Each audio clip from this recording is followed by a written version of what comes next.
Jhenaidah bus terminal এলাকায় দুর্ঘটনা রোধে সড়ক দ্বীপ থেকে সরিয়ে নেওয়া হচ্ছে বীরশ্রেষ্ঠ সিপাহী হামিদুর রহমানের ভাস্কর্য বেদি।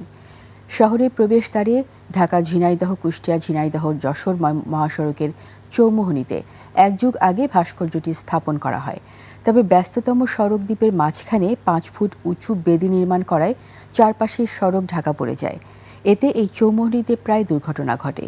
সড়ক নিরাপত্তা নিশ্চিত করার পাশাপাশি বীরশ্রেষ্ঠ হামিদুর রহমানের প্রতি যথাযথ সম্মান বজায় রেখে নিরাপদ স্থানে আরও দৃষ্টিনন্দন ভাস্কর্য নির্মাণ হবে, এমনই প্রত্যাশা স্থানীয়দের।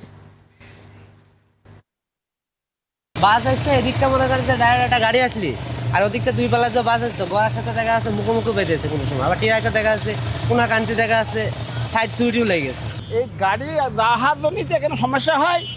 যখন ওদিক থেকে গাড়ি আসে বেশি কিছু দেখা যায় না, বাইরের দিক থেকে যখন গাড়ি এদিকে যায় তখন ওদিকে কোনো কিছু দেখা যায় না, যার ফলে এখানে দুর্ঘটনা ঘটে বেশি।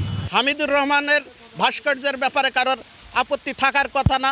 সেটা যদি একটা পরিকল্পিতভাবে যদি কোনো কর্নারে সেট আপ হতো, নিশ্চয়ই সেটা সবার জন্য মঙ্গল হতো।